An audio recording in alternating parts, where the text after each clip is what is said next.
sorts of crazy like 70s campaign stuff.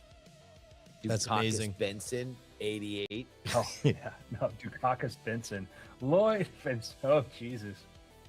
Nixon Agnew, the OG. Beautiful. So I swapped out the mixer board. So I've got a bunch of ghost remnants in previous stuff. So we launched with no audio, but everybody figured it out real fast. Good. How about this one? Just President Ford.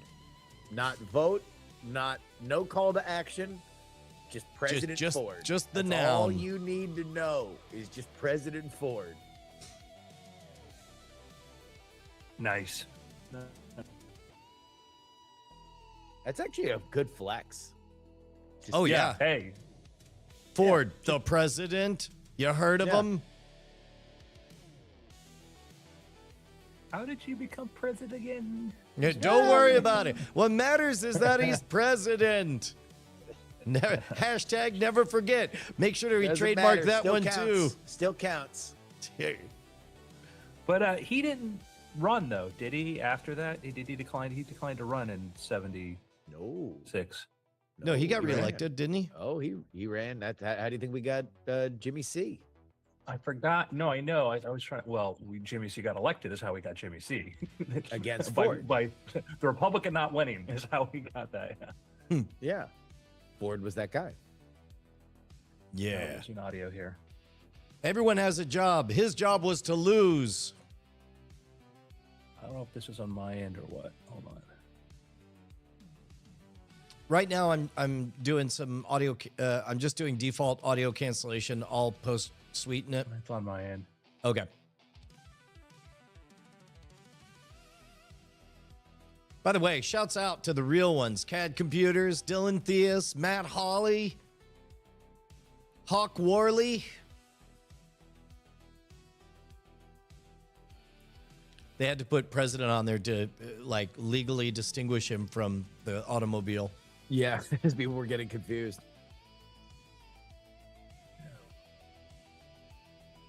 I can't. If I go quiet, it's because my Mac's just deciding to disconnect from my AirPods. Well, if you want to do a reboot, we're all cool with it. Oh no, it's all right.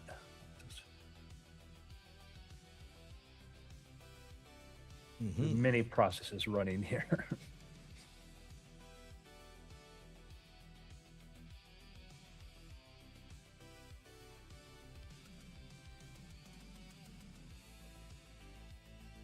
All right, we ready to roll?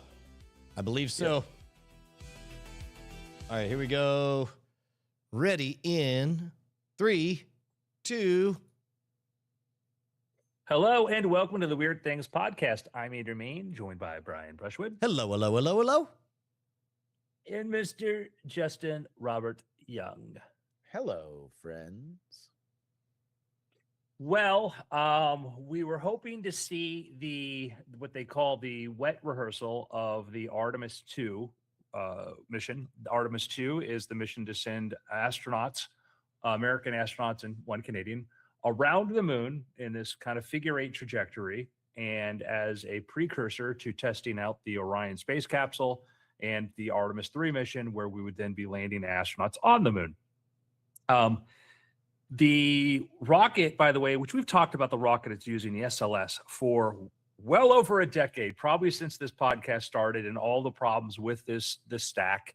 It was supposed to be the faster, easier way back into space by just combining things from Saturn V and the space shuttle. 2 programs famously launched or initiated, probably almost actually in the early 60s. By the power of slide rules, it worked once. Yeah, and it's that, oh, we'll just do this. Like the people who built that retired 40 years ago, right? But that was it was we've gone into that into detail, and how the SLS was nicknamed the Senate Launch System, and it was just really felt like a handout to a bunch of different contractors that had been around forever and whatnot. And the thing was supposed to do faster, cheaper, easier. It was none of those things. And, it uses liquid oxygen and hydrogen plus solid rocket boosters. And, there challenges there. One of the problems of liquid hydrogen, and the reason that both SpaceX and Blue Origin and Rocket Lab and the others don't use that is like it's just too much of a pain in the ass because hydrogen's tiny and whatnot. So they went to go do the wet rehearsal and they had a problem with a leak, and they've always had problems with leaks with the system. So not necessarily anything major, but again, it means, hey, yeah, there's part of the plumbing, we got to go fix it. So that got pushed back like another week or so to try to do that.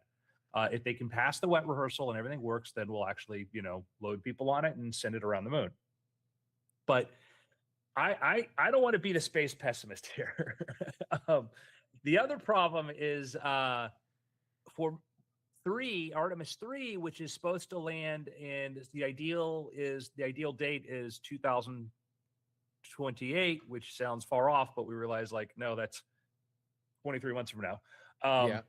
Or 14, coming up fast. So anyhow, that date, in order for this mission to work for Artemis 3, what they're trying to do is they have to send the Orion spacecraft to the moon, and then it will dock with another vehicle, and that vehicle will then escort astronauts down to the lunar surface.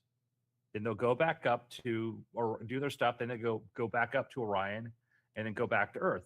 That other vehicle is the HLS, which is supposed to be being built by SpaceX. Yeah. And HLS is huge. It's massive. It's impressive. It's great. And when you watch the demo video, it was awesome. There's just kind of a couple parts they left out, which is in order to get the HLS to the moon into that trajectory, it'll take a lot of fuel, which means they have to fuel it in space. And anybody want to guess how many times they have to send up a Starship with a fuel tanker to fuel it? Oh, I don't know. 1, 5, 100? We don't know. Could be 12, could be 20. Well, okay. Literally, my response is, man, we haven't spent enough time with my head wrapped around Starship being a working, functioning thing yet for me to even begin playing that game of how many things. Yeah. I feel better. I feel better, less like an idiot. No, hell. Remember, I owe you 3 pies in the face, Brian, because you lost that bet. Sure. That's how I remember it. Yeah. So, I mean, I've got Starship behind me. I'm excited, but it's that thing of where you doing 1 miracle is hard, 2 miracles incredibly hard, 3 miracles is really, really hard, and we're at this point now where this mission is supposed to happen in 2 years, and less than in 2 years. And we haven't even had any demonstration of in-flight refueling, which I think technically this thing can be solved. I don't think there's a physics problem. I think it's an engineering problem. But the problem is that when you realize you've got 5,000 engineering problems to solve and not 500, that makes it really, really, tiresome. And I think Elon Musk is probably the most capable engineer all time. I hands down, I can be frustrated with him by any number of things. And then I can say that yes, this thing you said here is really cool, and I can't wait for you to build this. And I can say, yep, this is your P.T. Barnum side of you, that you said this thing that's not real. It's we get a Model 3 and then we get a Hyper, we get, promise of autonomous driving in 2015. And now we're waiting, Grok 4.20 is 7 months late. It's this sort of sometimes he's absolutely can knock it out of the park. And then some of the things too, remember when they did the first Starship demos, they showed us the idea of what if it could carry people from one part of the Earth to the other? And that's going we're going to be doing Saturn V size launch to send people to the other side of the planet, and everybody's going to be okay with it. I'm okay with it. That's not a reality in any version of our current timeline. And yet that was how he sold kind of SpaceX continue funding and do that. And now we're centers in space, which you can talk about, but I'll just stop for here for right now. The Artemis is all right. I'm worried about Artemis. Well, which are you worried about whether or not, because really the question is not whether or not we can or whether or not we should or whether or not, the question is simply one of, does humanity currently have the will, the political will to see this through? And it could be, if you miss that threshold moment, look, there's a specific moment the crowd wants the beat to drop. And if the beat doesn't drop at that moment, they may go get a Diet Coke while they're waiting to see whether or not that beat's ever going to drop, and then funding dries up. That's a relatable metaphor about beats dropping and lunar schedules. Well, and yeah, I Diet mean, Cokes. And Diet Cokes. we Thank you. I'm glad we're all on the same page here. so we had this war, this between it was between Blue Origin, kind of a couple of providers, but mainly between Blue Origin and SpaceX to try to get the contract for HLS. And SpaceX, which has an incredible track record with Falcon 9, and I think now technically is pretty amazing, won the contract, and that really Blue Origin was surprised that they didn't get that.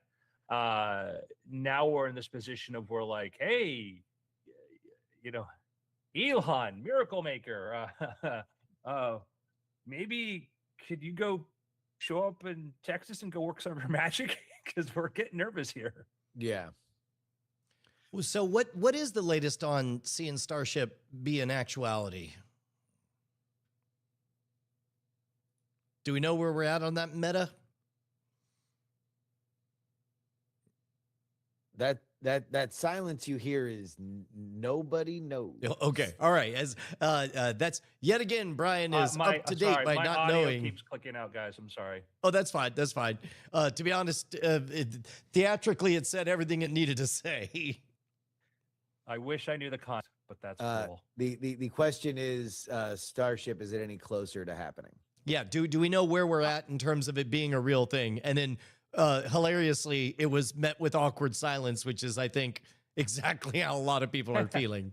No, I mean they're making progress. They have more launches coming up. It's an incredible achievement. I don't want to dismiss it and fall into the it is an amazing when it is functioning, doing what it's going to do. It's great. And we're getting into the thing of it's the Elon would say I get told that I can't do it, but then I get told, oh, it's too late, and then but it's like, well, sometimes things haven't delivered. Like we fully autonomous driving still isn't there. A lot of their Hyperloop kind of didn't come anywhere, but again, that I won't put that fully on him. But like there's a number of times where it's like you said this thing, I like this other thing because that made sense. The thing sounded like it just sounded cool. But yeah, I think Starship is real. It's just the time frame. The time frame for HLS is made a promise to the government, like we're going to deliver this thing, we're going to help astronauts. And there's a world where SLS is working and SLS is able to deliver Orion to orbit, and SpaceX isn't able to provide the thing they said they would. Yeah. So the big question, I don't know how much of it got lost in the audio hiccup, but the question is, do you think we run the risk of running out of political will before Artemis goes anywhere? Like, does it just evaporate as like appearing to be an unserious venture?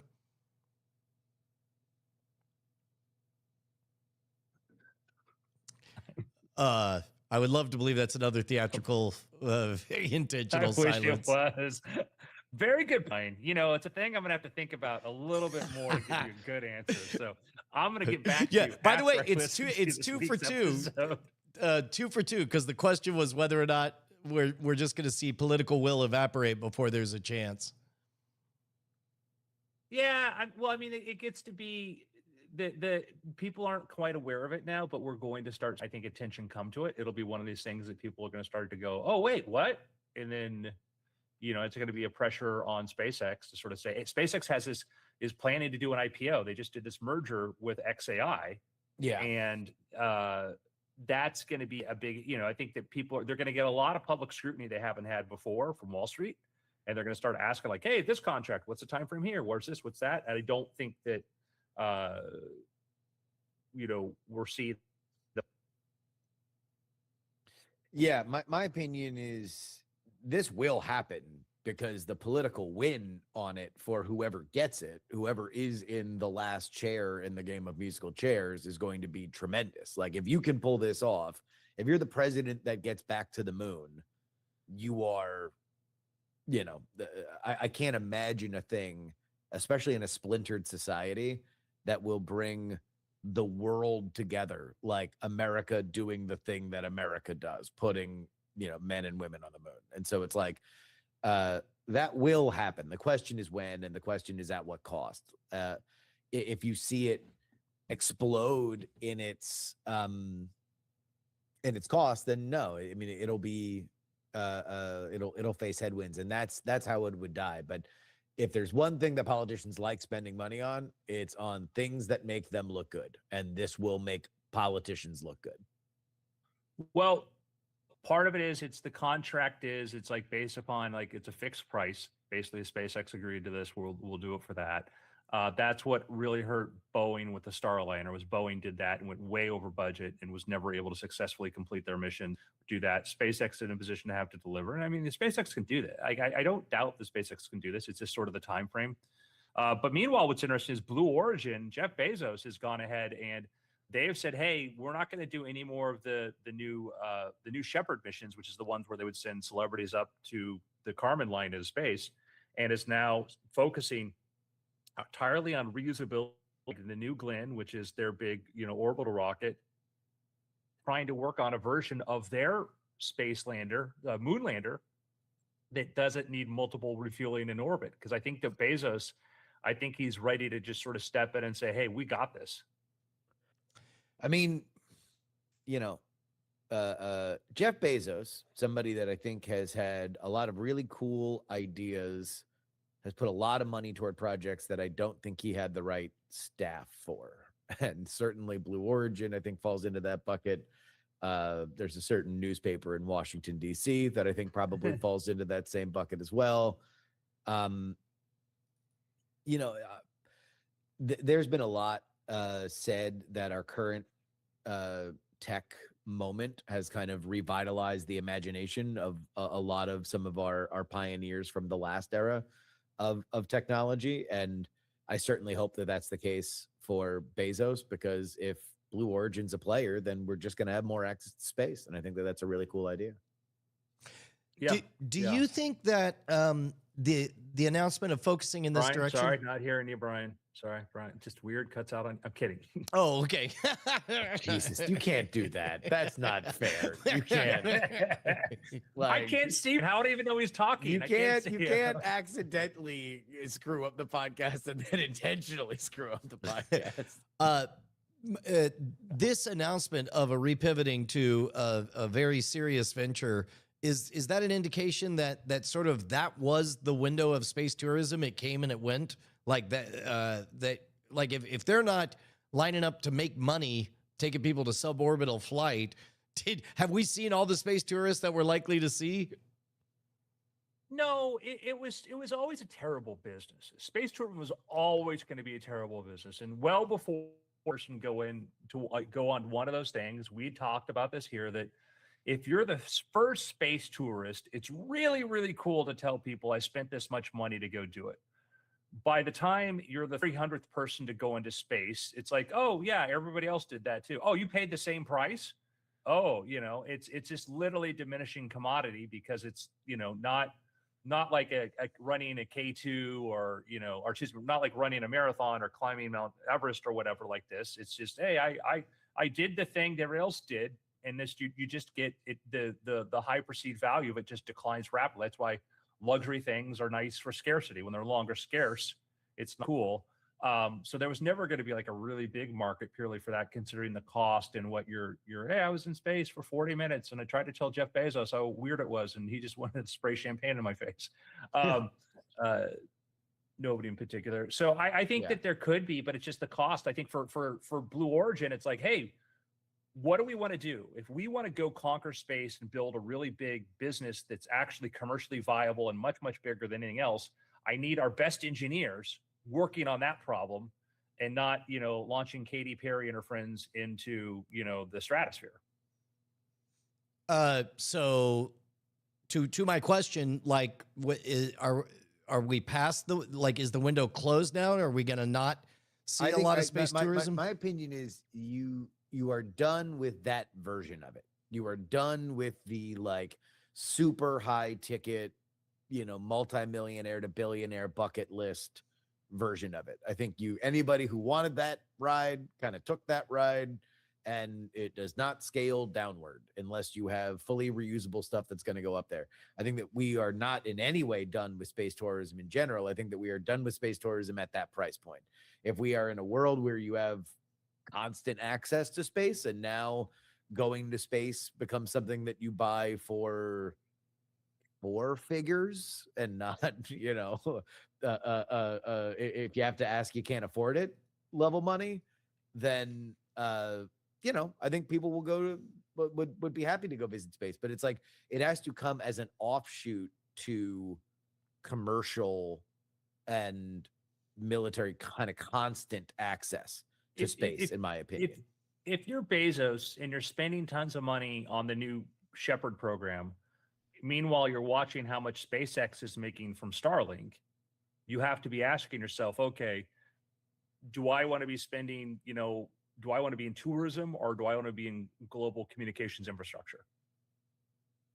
Because one of them is money right now. Somebody will cut you a check today for the idea that you are going to be in that business. Yeah, and you're gonna it increases like Yeah. you know, when I have Starlink and works great. It's amazing. I actually got 2 Starlinks, you know, and that's a great business. You know, somebody goes to space once, they're never going to go back again at that level because it's like you literally scratched it off, you know. And I think that there will be tourism will be part of the space industry, but it'll be such a small part. It's like, you know, people don't, you know, there's reasons why, like, you know, putting passengers on planes and boats was never really the biggest part of those businesses, and ones that were dependent upon that just went bankrupt, you know, or just have really struggled. And space is the same way. That it'll be a tiny part of it, but you know, I think we're just seeing the trajectory. You know, getting hundreds of millions of people to pay $80 a month for internet service, you know, seems viable. Can we talk about data centers in space? This is a big thing. Obviously, it was a part of the XAI SpaceX merger today on TBPN. Sam Altman was asked about it, whether or not he believes space data centers would provide meaningful compute to OpenAI in the next 2, 5, and 10 years, for which he said no to all of them, just wishing Elon well.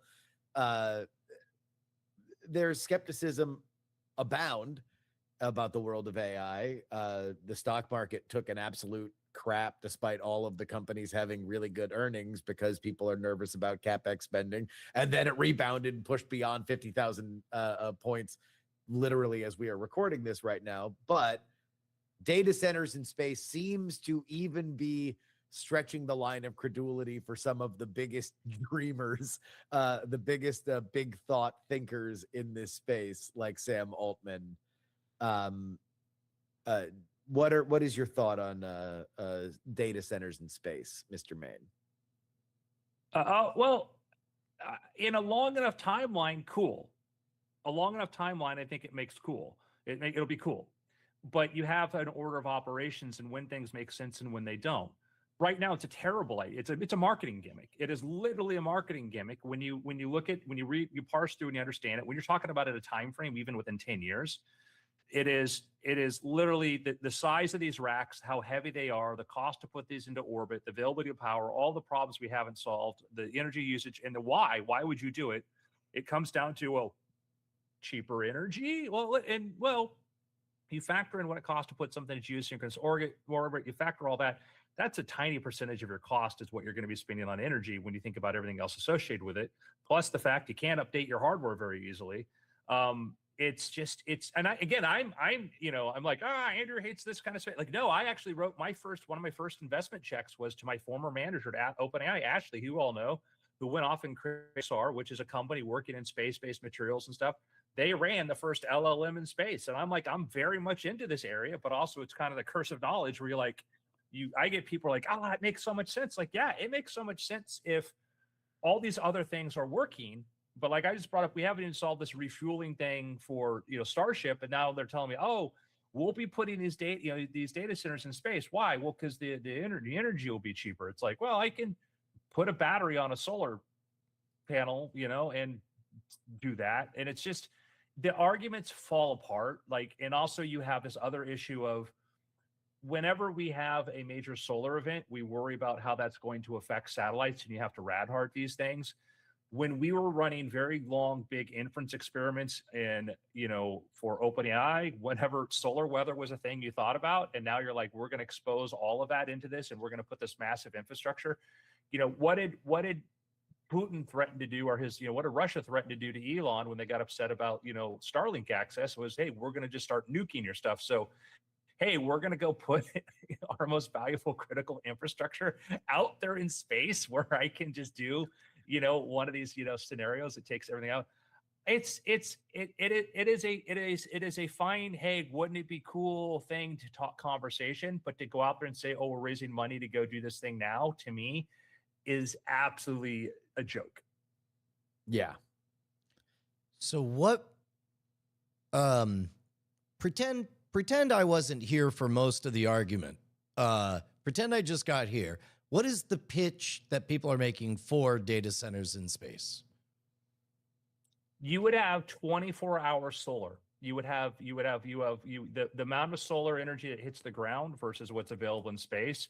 And granted, I get people who trying to pitch me on space based. I'm like, okay, are you talking about, low Earth orbit, or are you talking about geosynchronous? And they just go, well, what's the difference? I'm like, well, if you want to have like nearly 24-hour solar, then you got to put it in geosynchronous, which is a different, and it just, you realize like, man, they just think of like space, solar, cheap, sounds great, so the argument is that you would have access to, nearly infinite number of solar energy out there in space, and your energy costs would be effectively zero because all the solar energy. So there's and I think there might be a thing at some point of a hybrid thing. You start putting inference things onto satellites that are communications.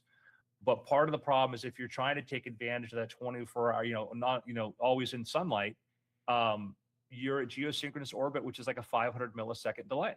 So you're not going to be running training runs up there with that kind of delay. You're not going to be doing anything at scale like that. Could be doing 100,000 GPU training clusters, things like this. You might be like serving, Grok queries or whatever from there cheaper. But the argument I bring up is that when GPT-3 launched, it was 1,000 tokens for 6 cents, right? For 6 cents, you could get about 1,000 words would be generated, right? And there was utility there. It was useful, still kind of expensive. We found utility. GPT-4, the model got better and it got cheaper. By the time we are at now a GPT-5 mini model, right?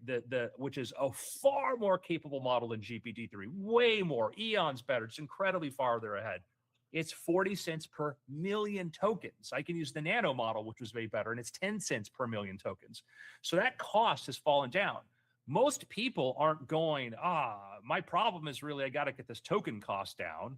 That's not the problem. And so I think it's trying to solve for the wrong problem. So from the pitch being here on planet Earth, a pushback against AI is but energy. And so the proposal is out there in the hopes to close that off and say, but what if that wasn't a problem? Well, it's one of the principles of AI is that it's a lot easier to move data than it is to move energy, right? And that you might see more data centers that'll cluster around places where you can get abundant energy really, really fast. Either it's manufactured there, it's pumped out of the ground, or whatever, right? So you would see data centers in like, the Texas coast and like, Alberta and stuff like that. And so like, if you can put it next to abundant free energy of the sun, right? Theoretically, now you have solved the thing, and now you just need to solve how the data gets down as fast as possible. That you can move that data around.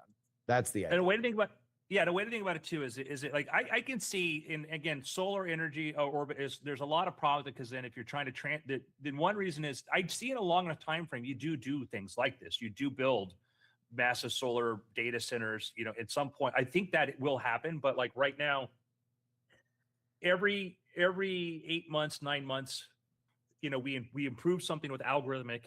Every 18 months or so, the hardware gets better, and we're getting better at even making better hardware for AI. Like I've shown you guys the demos of Cerebrus and Grok. We've run through there and see how fast this is.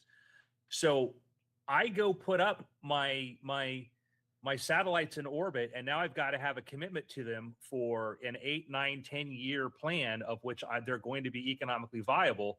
But at the rate at which NVIDIA makes their chips more efficient, chances are by the time I've launched my last part of the first wave, the Earth-based chips are way more efficient And, if you're counting on everything to flatten out as far as chip efficiency, then maybe, but if we know that chips keep getting more and more efficient, I'm in a data center on Earth. I'm like, oh, I got to replace, 50,000 racks. Okay, that'll take me a couple of weeks to do it. Good. Oh, I got to replace, 50,000 satellites, inference satellites. Like, oh, well, that's going to take a lot of launches and a lot of this, or it's just literally the economics don't make any sense at all. This is about justifying Elon folding XAI into SpaceX. Yes, that is the narrative. That's what it came from. They talked, why should XAI merge with SpaceX? And it was literally, he needed a story to pitch investors. He needed a story because XAI, I think Grok, a Grok video model, I think, is actually really good. I think it's gotten much better fast. I think the Grok video model, I think, has actually improved a bit. I don't think it's as good as Veo and Sora yet, but I think for the price and for the speed, I think it's pretty good. I think they've built some good stuff. Their usage numbers aren't there, though. XAI is just like, the last reported numbers, or allegedly the observed numbers we had, was something like they did like $150 million in like the third quarter last year, which, you're maybe making $500 million, maybe $700 million, or whatever, compared to Anthropic doing 8 to 10 billion and OpenAI doing over 20 billion. It's just not a player in that space. It's just not a player there. And so they needed to have this narrative of like, but you see, we understand AI, understand space, we'll do the space-based data center stuff. And it's just, I have SpaceX merchandise all over. There's my Starship. I have hats. I have this. I love SpaceX. I think it's great. I am frustrated and amazed and bewildered by Elon all at the same time over stuff. But the space-based data center, I'm like, this is another, go back and look at when we're looking at the Starship videos of them launching people and look at when that was first published. Well, yeah, no, the Starship network that's going to take on commercial flights, right? Yeah. Going from city to city, which I hope, be nice. Be nice to get to, London in 30 minutes. Be fun. I could commute. Yeah. Yeah. I'm a big fan of the idea. I just don't think it's real. Well, here's what Israel, patreon.com/weird things, where you support the show. Thank you guys very much for doing it. Keeping this institution rolling, baby. That's what we're doing. Patreon.com/weird things. Brian? Yes, sir. It'll be available soon on Windows, but any minute now, Brian. Back there in the past, 1998's gonna get it. I swear. They've been teasing it from Windows. I feel bad talk. It's like I have a friend in a country that the movie hasn't been released yet. But man, oh man, the new OpenAI Codex app. Amazing. So, it's just, explain what it is for normies. So, I just posted a thing. So, like when I was at OpenAI way back in the day, back when they were barely just a research company, and aspirations were like, will anybody want to use this API? They discovered that the models could generate code, which was a surprise because it wasn't explicitly trained on code. It wasn't a model told to be a code model. It was just learned from watching the internet how to do code. And they're like, what if we just train the model on a lot of code? And guess what? They had their first Codex model, which was really good at writing code comparatively. And then that just iteratively improved. And one of the first things we did is we worked with Microsoft to put this into their code editor called VS Code. And that was Copilot. And so Copilot, which was a product by Microsoft, which they call everything now, basically used Codex, the model, to generate code inside of it. It was great. Writing inside VS Code, that was great. But then other companies came in and started to figure out how to build even more better integrations. And then Anthropic started building their own code models, which were really good.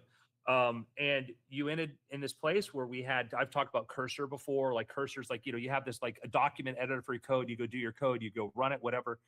Then this sort of escalated where like people started building, like Anthropic and OpenAI started building command line tools. Anthropic released Claude Code, Claude Code was a way to let Claude do a lot more stuff on your system and go work with there. And it was just a lot of people had great experiences because it wasn't just locked inside of the IDE, it had access to other stuff. And then OpenAI had their version Codex, which worked in the command line and then also worked as a plugin. You could go into VS Code. I started using that exclusively once their Codex model got better. I think Anthropic had the best code model for a while, and it's not really a contentious thing to say that. And then I think the Codex model got better, but other people like the Claude model. But I think it became a very heated race. So then OpenAI released Monday an app called Codex, which basically what it is, it's like ChatGPT for code. You go into a folder and you can say, hey, kind of like we showed you before, Brian, we walked through the steps, but now it's just so streamlined. You just literally create a folder and you can say, go build me this inside of here and go run it. You can go set up background automations. You can say, hey, I want you every 2 hours, go check this service and go do this. Or if I'm deploying my code elsewhere, go do that. You can integrate into it. Like it can use Sora, it can use the GPT image generator. You can have it use other models, other stuff like this. It has become an amazing way to code. I've just been having so much fun while I'm supposed to be finishing a novel using this. So it's a program. Yes, it's an app. It's an app. Yeah. I know that my longtime, my tech buddy, my college roommate, Brady, finally broke and bought his very first Mac computer, citing that, for developing, it's like, I guess I'll just learn the stupid GUI and spend most of my time under the hood in Linux. And but he crossed the threshold. But I guess I'll be waiting for it to come out in beta. No, they showed tease the Windows versions coming. There's tons. There are a lot of companies that are entirely Windows based that do that, and so it's not like you could argue like, hey, if we never release on Android, how much money will we lose versus desktop? Like you want to take over certain enterprise stuff. 100%. We have clients for interdimensional that are completely Windows only, and so like that'll happen fast. Particularly if you're building an app that you say is great at writing code. This is ridiculous, though, Andrew. This was the biggest launch week since ChatGPT for Claude. Why aren't you talking about Claude? Claude has overtaken its rivals, according to the Wall Street Journal. I mean, it's Anthropic's is doing very great. Sorry, it sounds like something happened. Pretend I just got here and tell me what happened. This is kind of inside baseball. So the Wall Street Journal came out with a piece today that called "The Week Anthropic Tanked the Market and Pulled Ahead of Its Rivals." It is my contention that article is borderline. Not only is it incorrect, I think it is journalistic malpractice, and it is active gaslighting and deception for what is supposed to be the paper of record for the business community. Anthropic is a fine company that does fine stuff. If anything, this week might be known as the week that it began to lose its edge with influencers in terms of having the undisputed #1 code model. OpenAI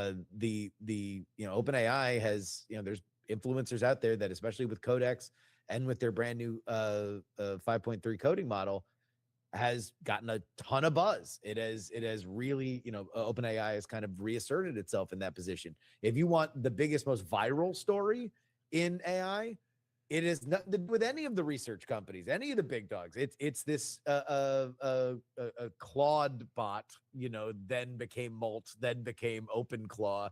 Like, that's the most viral thing. If you look at some of the meetups that they're having in San Francisco, where there's like 1,000 people that all want to turn over their entire computer and lives over to this kind of this native system, that's the biggest viral story. The idea that the Wall Street Journal would say that Anthropic tanked the market, which, by the way, the market now rebounded, it's over 50,000. So it doesn't even make any sense to me. Here's the two things that I think are absolutely terrible at the Wall Street Journal story. And again, I think there is a great story about Anthropic, the company, the culture, whatever. These are people that had a very different view than OpenAI, co-founders, people who I think are incredibly capable, who went off on their own vision, had to start from scratch, back in 2020, go do this on their own and go build up a company. Or OpenAI had this advantage to do this, and I think they did a fantastic job of doing that. It's hands down, they did a fantastic job.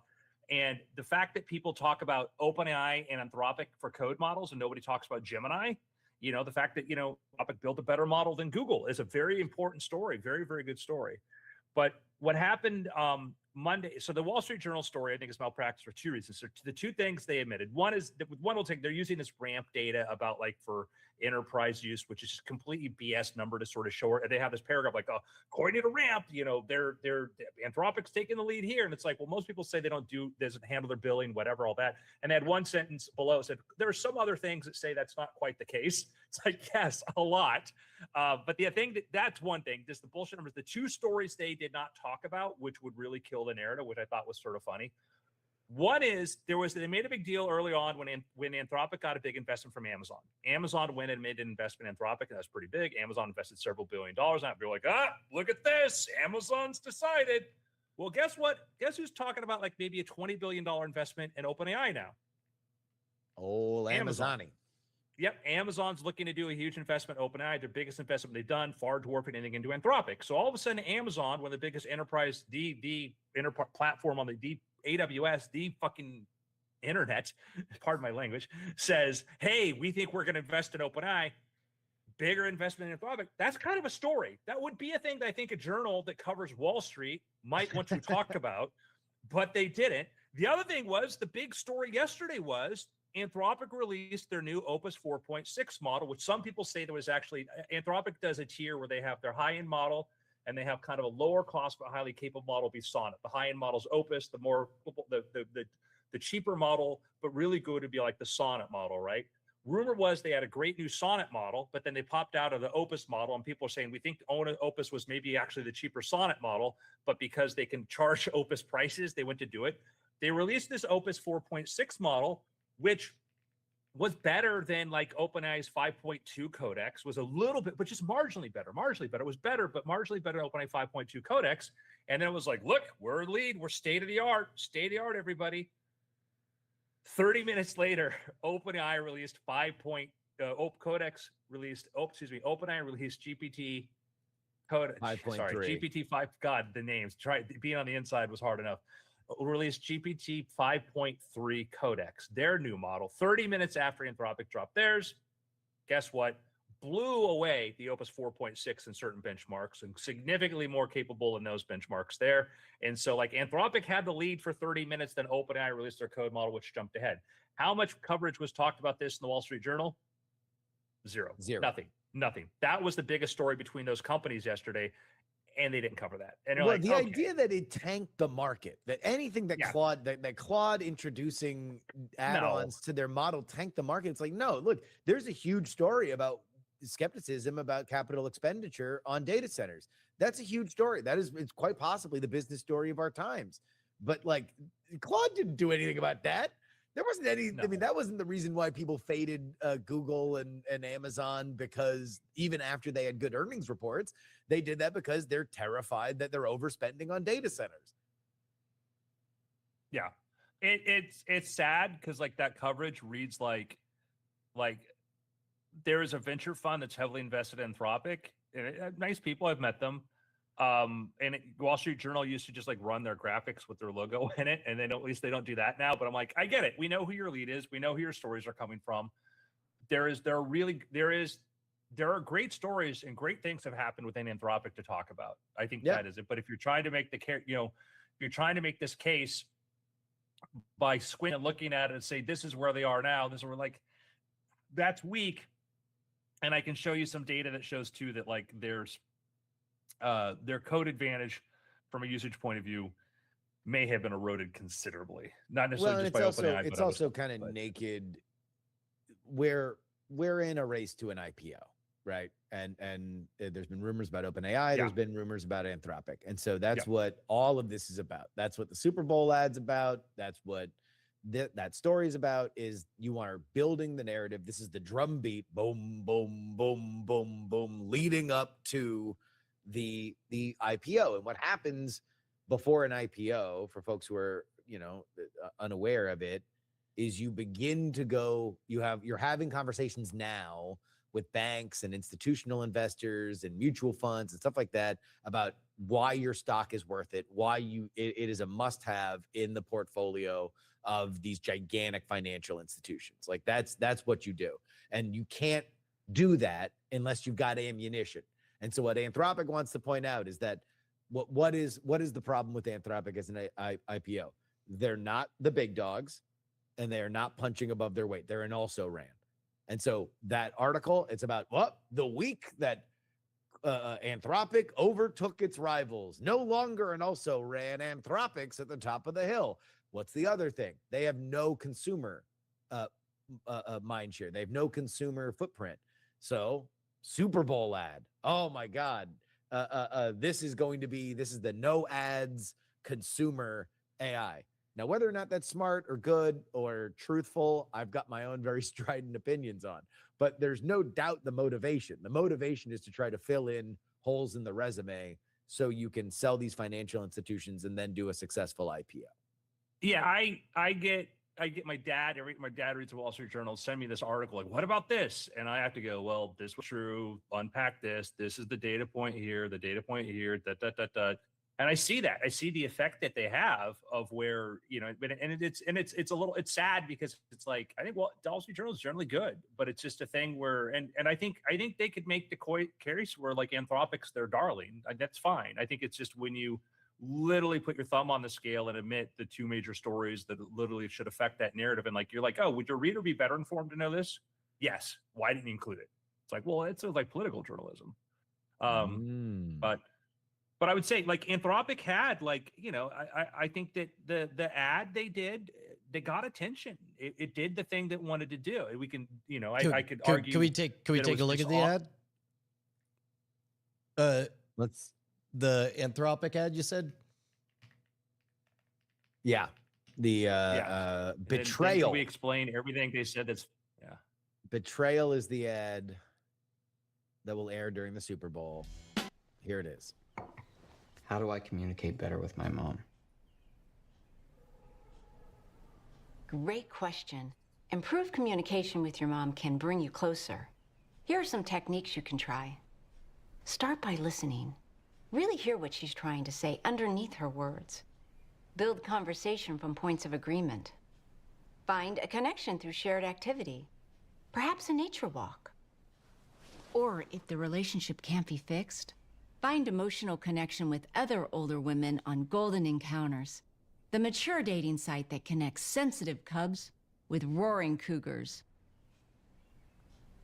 What? Would you like me to create your profile? And audio listeners, it says ads are coming to AI, but not to Claude. In terms of just stirring the pot and stoking the fear, that's a brilliant wedge marketing. If this was a political attack ad, I'd give it 10 out of 10. Yeah. I mean, it's. I don't know whether or not there will always not be ads in Claude. I also don't know exactly what people right now. There are no ads in any in any chatbot. So it is pre-budding, as they say, pre-rolling the argument. It certainly drew a reaction from OpenAI, which is who they're talking about. As OpenAI did announce that there's going to be ads coming to the free and go tiers of ChatGPT. I don't know. I mean, Brian, you're the marketing man here.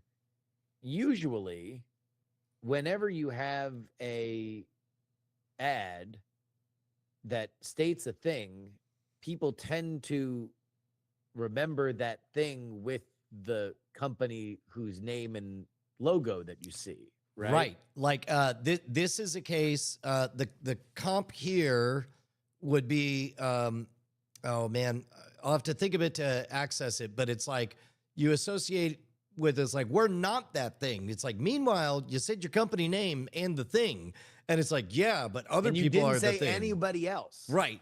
Exactly. So it's like, from my worry from their perspective, such that it is, would be that like, oh, okay, so Claude's the cougar app. That's If you want to kind of find what I'm cougars, left go to remembering. Claude. Yeah. I just wondered which person at the Anthropic executive team in the middle of the meetings, like, the problem with the internet is all these cougar ads, all these ads you get for cougars, like just everywhere. People are doing older women, just like, and you go look at these sites. The next thing you know, you're just getting inundated. We got to put that in the ad. I'm like, wait, what? It's a funny ad, and it got people talking. I think to kind of unpack some of the frustration from OpenAI is that, one, that's not the way ads are going to work in ChatGPT. They've been very explicit about that. It's not part of the conversation thing, whatever. It's a completely siloed, separate thing. And so that was sort of a disingenuous way to suggest that interaction would work if you're trying to say that was OpenAI. I would say that this is, there's a lot of people who from OpenAI went to Anthropic, and some people went back and forth. There's a lot of friends, a lot of people there. And then this is the first time somebody kind of pulled a knife, to sort of say like, well, we're going to go for you directly, which inevitable, but Anthropic is kind of the cool hipster chill out people. It was like, wait, you guys are the ones to do this, so Well, one more thing I'd say, but if I was the person trying to sell ads at OpenAI, I would be over the moon for this, because now every CMO at a company is now going, wait, does this mean I'll be able to ads on ChatGPT? They're like, are they going to be as good as that cougar ad? Because that'd be amazing. Can you do ads like that? OpenAI billions of dollars. So, yeah.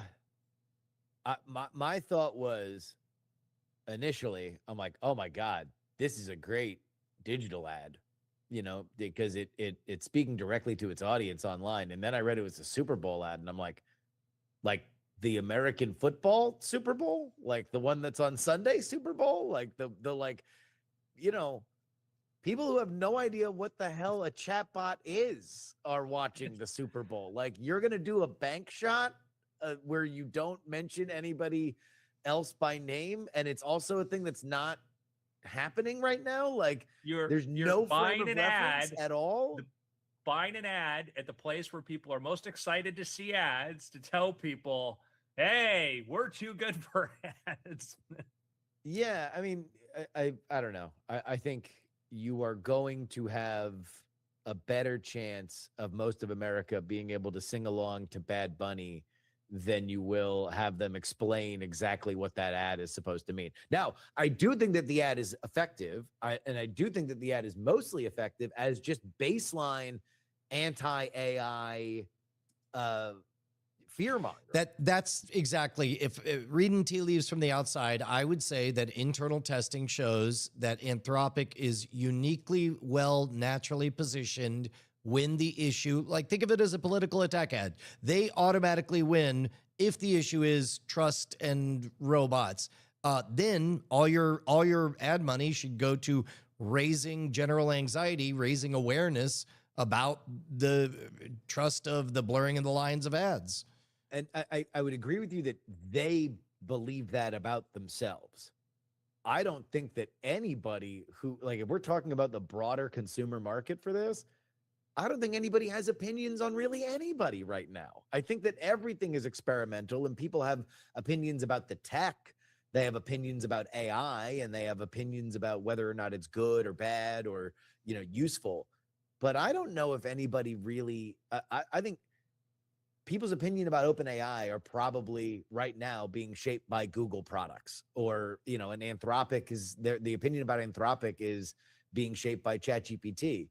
Like, everything is so clustered together. Now, eventually it is going to break out. And if you're looking to do an IPO and you're building these data centers, like, they're Howard Johnson's in the 50s, then like, yeah, you're now the main character of all American business. So I guess you better start acting like it. But I don't understand why you would just nuke the idea of trust in a chatbot. And that's what that does, is like, you will never be able to fully trust a chatbot. Brought to you by a chatbot company. It's like, awesome.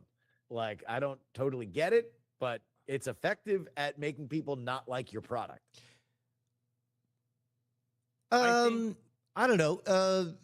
That I would say that its market distinction, Anthropic's entire market distinction, is that they, whether or not the facts bear this out, their forward-facing position is that we care most about creating a pro-social chatbot, which is why they, invest in hiring philosophers to craft their soul doc and all of that stuff.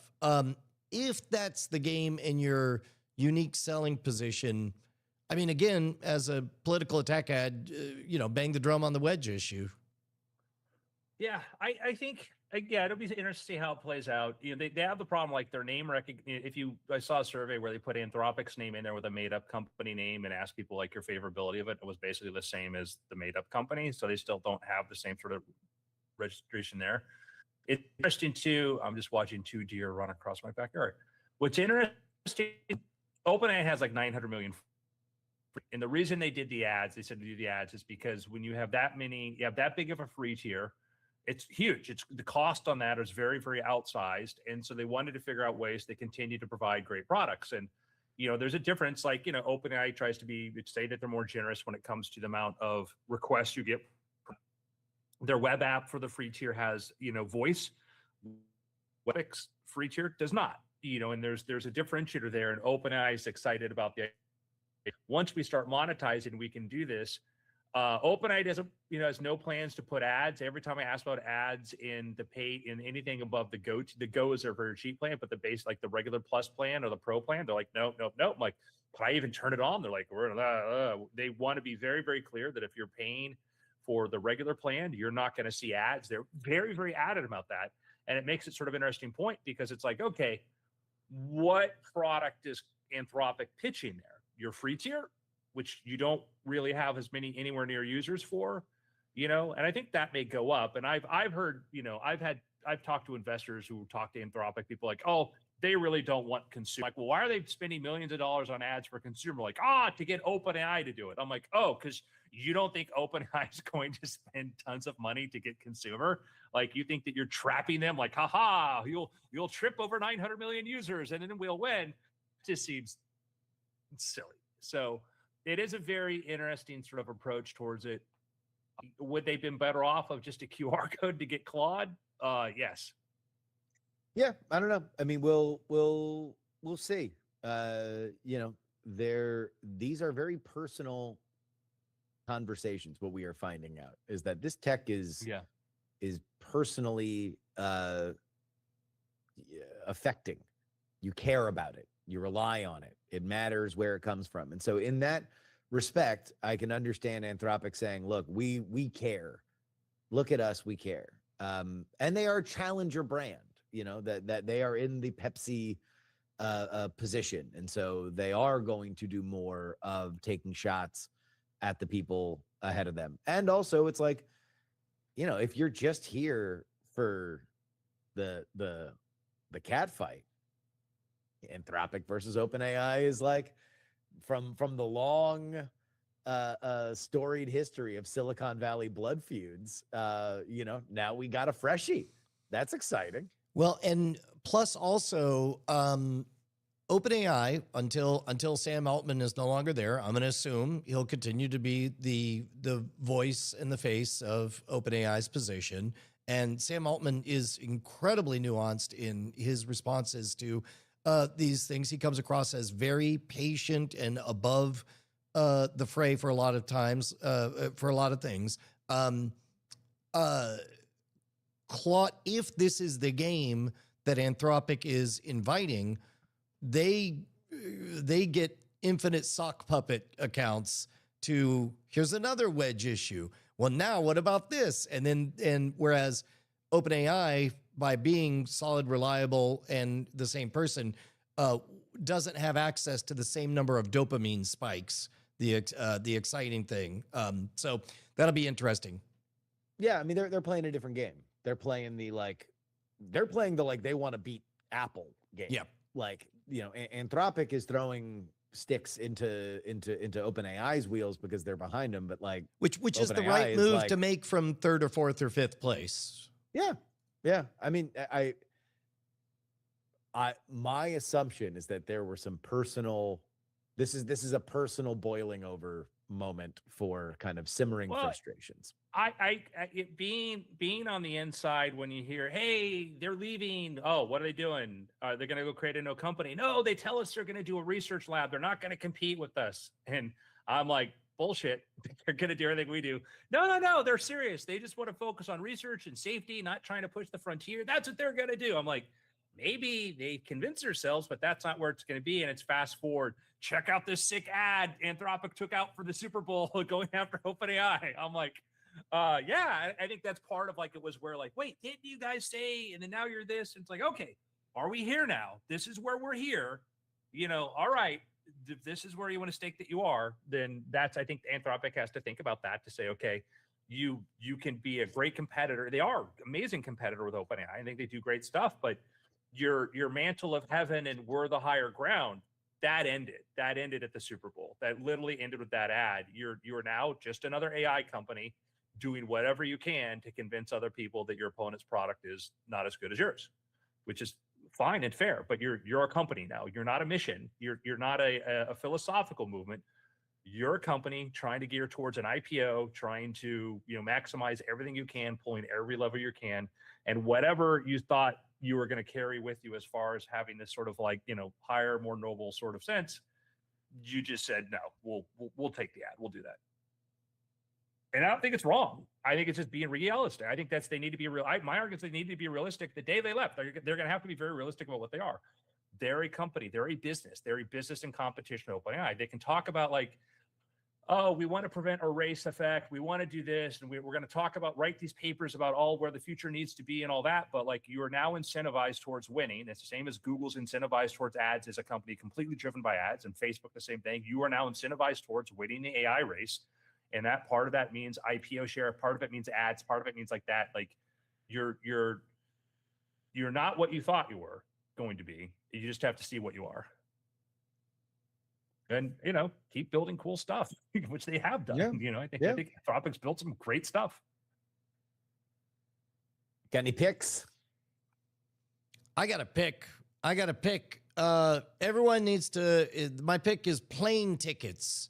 You got to buy a plane ticket to get on a plane and come to Florida. Florida is the subsection of plane ticket picks. I picked Florida, and time of year should be early March, like around the March 2nd or 3rd. And you should hop on a plane, go visit Clearwater, Florida, and see a a full day workshop with whoever happens to be giving one that day. It looks like, hold on, whatever. I'm going to scampocalypse.com. And then here, my pick is come on out to the one-day deception workshop with me and Perry Carpenter in Clearwater, Florida. We're basically, it's a 6-hour workshop. You could probably get your boss to pay for it.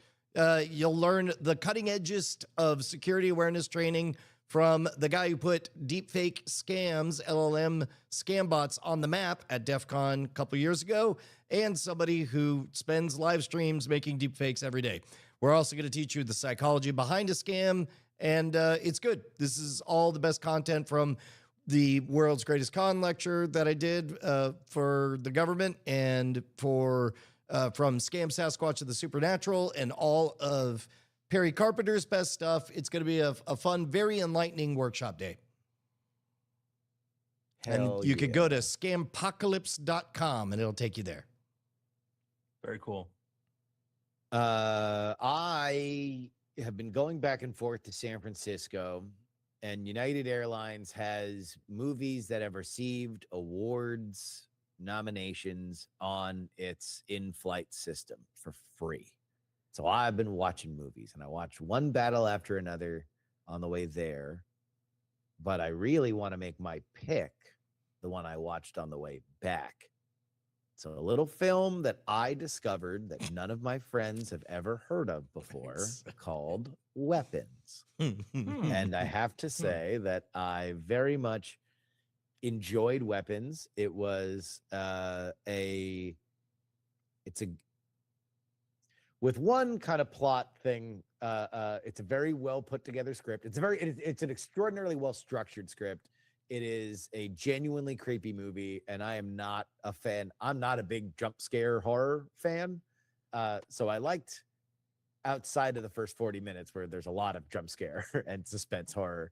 I really, really enjoyed it. I thought if you like a coherent mystery, a horror mystery, then you will like Weapons, a movie I discovered. I like it. You know what? I like it so much that I'm gonna invent a time machine to have already seen it. Oh wow! Thank you for the pick, Justin. I really enjoy having the memories. I went all the way back to when it premiered and watched it then. It was really exciting. I took my daughter too. Thank you, Justin. Thank you. Yeah, you're welcome. We both really enjoyed not knowing what kind of movie it was going to be going into it, and then just falling in love with what it was. It was great. I very much enjoyed it. I didn't know where it was going, and then when I got to like the explanation, I'm like, what? And I go, yes, I love this. I'm like wasn't on my list of what it could be, and then I'm like, cool. I thoroughly enjoyed it. Yeah. I gotta tell you this, Justin. It's one of those movies, though. It's better to like see it when it first came out, and not everybody's telling you, "Oh, you got to see this thing. It's really cool. You're gonna enjoy it." Well, all right. Don't yuck on my yum. I liked it a lot. I thought it was good. I wasn't saying any per. I don't know where you're getting the upset with me. Yeah, I don't know. No, I mean, like the movie really, really kicks into high gear when Wong comes running out of the woods. Yeah.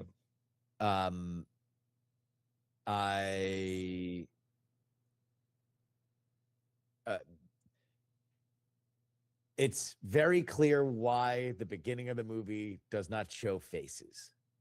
Is it protects, I think, the only kind of weak spot of a story like that. But even then, by the time that you get to that moment, you're already so ensconced in kind of the lore element that it didn't matter all that much. So I loved it. Go watch it. Bunch of kids, Naruto running all over the place.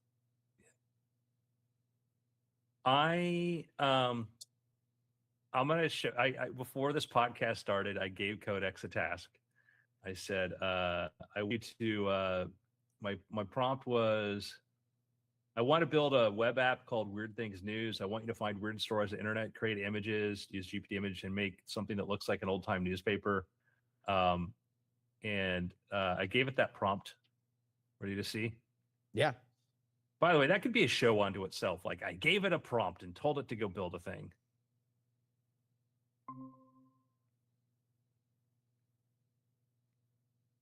Oh, wow. You see this? Yeah.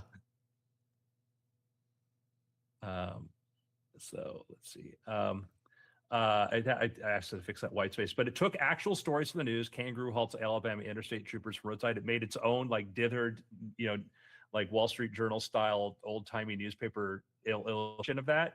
It did that with like the sheep and diapers here. So it did all of this. It created all the images for the stories, the bees, all this. It has a classified section. For sale, the haunted jukebox plays only songs you forgot existed. Coins all except nickels and unresolved feelings. Barter, we'll trade 2 jars of Moon Jam for 1 reliable map to the shortcut everyone keeps whispering about near mile marker 7. These are actually really cool. Let's see. Real estate, cozy, 1-bedroom observatory tower, excellent moonlight, occasional back council meetings on Thursdays, includes trapdoor and T-shelf. And then it made some comics, which we can take a look at. Let's read Area 51 rideshare. The driver, so we see an alien driving a spacecraft and is trapped by cows and panicking. The driver says surge pricing starts when cows block both lanes and nobody can agree whether crop circles count as legal parking. I don't know. I don't know. Yeah, just some funny. It just made a cryptid support group. That's great. Bigfoot says he's tired of blurry photographs. Man proposes man cases for any future sightings. They have a detective talking to a haunted house. The haunted house insists it did not rattle chains after midnight flames a noisy chandelier with an attitude problem. No, these are funny. Anyhow, so that was my pick. I just got this nice little source of delight based on asking, make me something funny. You can get to making games. Like you just give it an idea for a game. I saw somebody made a really good version of Pac-Man. So an amazing world we're in. Like literally, I just told the thing to make this thing, and then that would have been a cool website for us. Mm-hmm. Codex. All right, gentlemen. It's been weird. Bye. Got it. All right, boys. I have to run to get a project over the finish line. Cool. Well, here we could do after things. Let me refill my coffee. Then we could do that. Okay. Here, we'll listen to some dulcet tones of synth mage in the meantime. There we go. I'll be right back.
You did an awesome magic trick. I didn't register that was the top of your hat that I was looking at. So it's like you had just vanished. And then I was like, is he going to appear? Oh, hey, BioCow's in the chat. No, BioCow, you got here just in time for After Things, which we were going to perform specifically for you. It's a command performance. By the way, I had an idea. I don't know. I still got some to-dos to do today, but I was kind of thinking that just a one-off later this evening of the quest to find the weirdest remaining corner of the internet might be a fun live stream as a one-off to do. And the FBI shows up. What's that? Then the FBI shows up. Yeah, right. I mean, well, we'd of course we'd have to start with like level 1 weird, and then baby step it from there. Yeah. So Codex sounds like the real deal, man. Yeah, they're out right now hinting at showing like I think some screenshots of the Windows version. Oh, that's great. Does that imply that I'll finally get Atlas? Yeah. Yeah. No. Atlas is one of those things. It's like I talk to people like, I don't know. I'm like, listen. There were some of us using GPT-3 and loved it, and other people going, I don't know, because it's really, really hard to understand the specific use cases because it's one of these things that's just useful for so many different things. And now we're in this position where I think that's with agentic stuff. We're really far along in the code space to go, okay, I know what a code model does, but an agentic browser, different matter. Yeah. Cool. All right. Well, here, you ready? I'm ready. All right.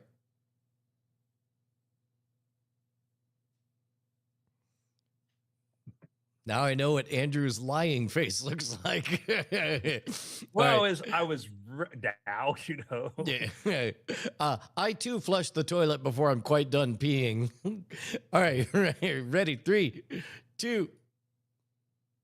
Hello and welcome to After Things. I'm Mayne by Brian Brushwood. Hello. Man, Brian, I've been playing with X app from OpenAI. It's their standalone app that you basically point it to a folder, say build something for me, and it builds something for you. And it can do all kinds of things, like it can pull in Sora image things, it can use other services and stuff. It can read Notion. And worth mentioning, Anthropic has got their own stuff they're building here, but this is just by far has been the most polished thing I've played with right now. I've really, really enjoyed this. So it's a self-contained install on your computer, and it's still doing all the compute remotely. But unlike, for example, what was the program that you had me using? Visual or VScript? Visual Studio Code. Yeah, VS Code. VS Code with the plugin. Right. Yeah, I had you using a plugin. Yeah, for that. Yeah. So in this case, I had to learn kind of how to drive VS Code, and then so that I could use the plugin. But this is all just purely native. Yeah. So what's nice about this is that it's basically the way that they decided. OpenAI decided that they wanted to kind of make it easy for people to use this.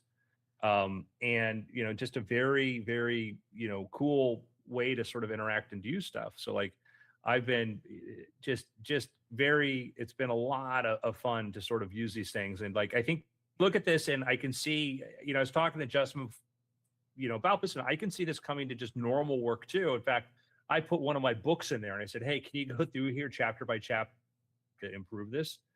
And it was like, yeah, here's this. And I'm like, that's not a coding task, but that was really cool that I was able to do that.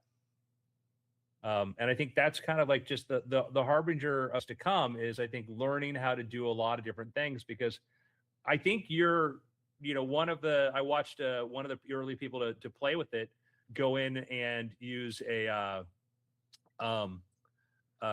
was working on a thing that we used for our podcast, which is Frame.io. And he went in and basically was building his own version of this. And I could see somebody like you saying, okay, I want to build some workflows. I want to figure this out. What do I need to do? So, I'll show you something I built with it, by the way. Like this, everybody has their favorite little test project they do. Uh-huh. This is mine, which is, I like comic books, right? What's frustrating about comic books though, Brian? Is having to Go ahead. What's that? Oh, I was gonna make a What's joke frustrating? about like not being sure if the movie adaptation would be good. That's a legitimate concern, Brian. I don't know why you're Okay. joking about that, Brian.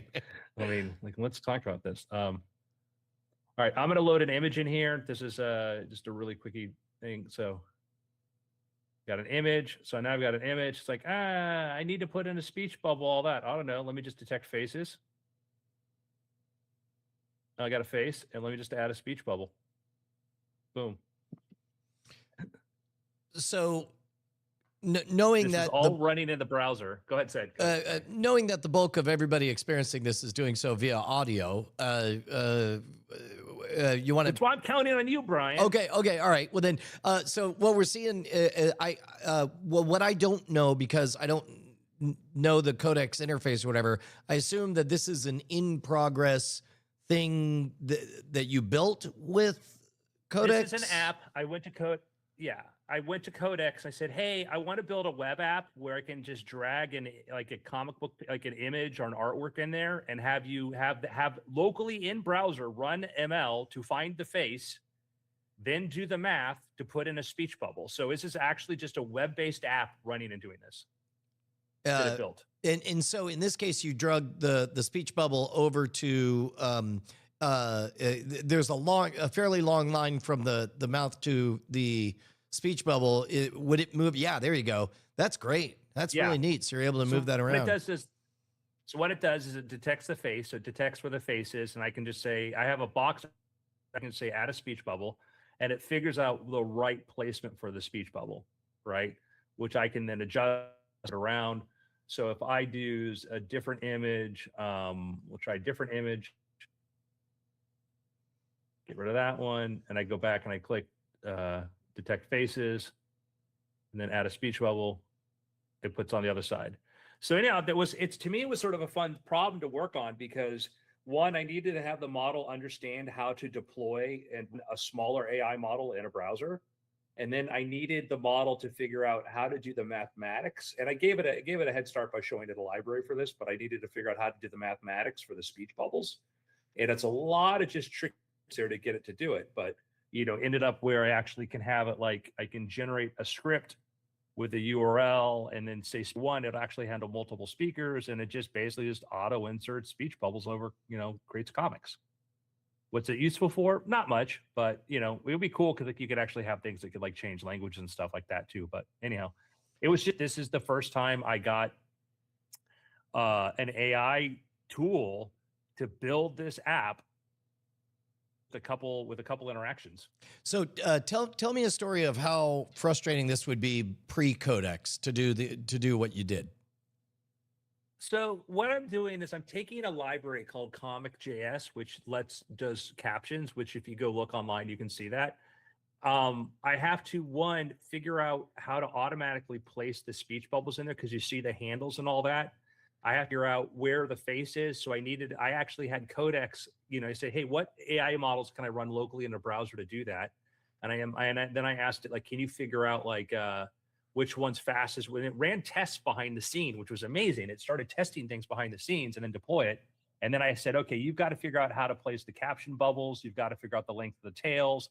All of these things, it just gets super, super complex and in the weeds because there's like, there's some commercial software that will do like speech bubbles, like comic book bubbles, but it's not a lot of it. It's actually like a pretty expensive like software as far as I understand.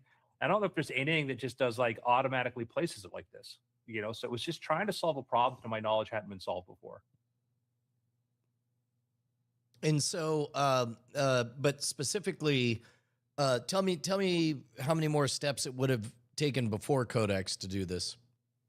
Oh, I mean, this would have been month. This would it would probably take me a month to build this.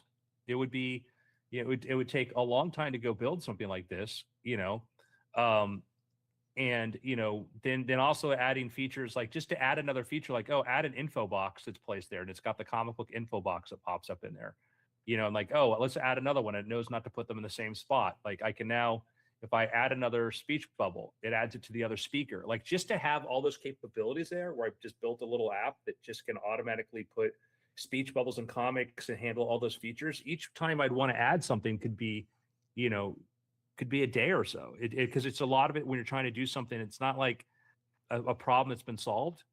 So it's just the speed up's incredible. Like I could go put this online right now and people would probably find it useful. You know, a few years ago, prior to vibe coding, this would probably be a thing that comic book, you know, people who do comics would want to like pay to use. But now it's like, cool, you just build it yourself.